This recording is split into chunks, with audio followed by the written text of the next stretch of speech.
spots, you're on board with him. And one thing he was worried about going into this race was all that dirty air created by 34 cars. But right now, the position he's in, he actually has a small advantage because everybody else is opening the air up in front of him. And he, oh, here we go. Trouble, contact, and a huge crash. Oh. Up in turn number 2. Oh, multiple cars involved.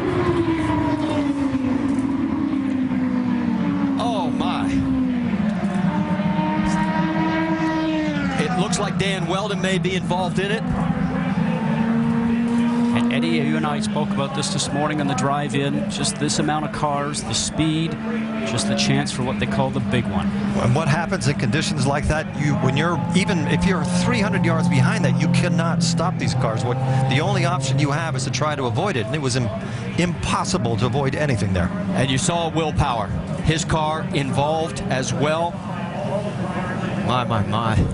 What a mess. That's Townsend Bell that was, I think his car was up on its side there, the 22. 15 there of Jay Howard. An additional entry, excuse me, is up to 19 to 15. I can't see with the sun shining there. Some of the car is broken. They're showing that as Alex Lloyd, the 19. It's the 15 of Jay Howard. Yes. One of the cars actually flew for about 200 yards in the air. Red flag is out here at Las Vegas Motor Speedway on lap number 12.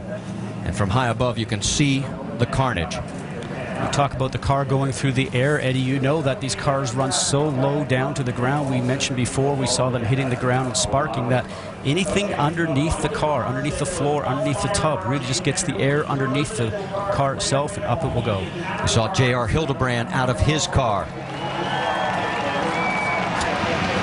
There is Dario Franchitti. Somehow he managed to get through the carnage, but Sure, guys, I mean, there's just nothing I can do.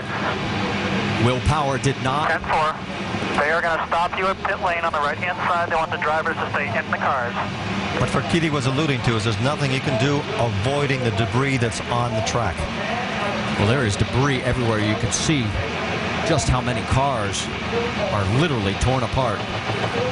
And this was the one thing, and there is the 18 of James Jakes. Now, he had a crash early in practice on Friday. That is actually a KV Racing backup car that they put together for him.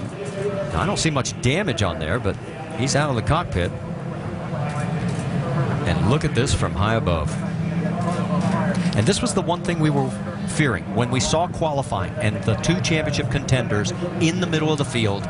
A big crash like this early in the race. What happens in accidents like this is that a single mistake by anybody, which might be dirty air, could be anything, multiplies itself so fast that you start accumulating cars. There's no way that you can control what happens. Once you start spinning at those speeds,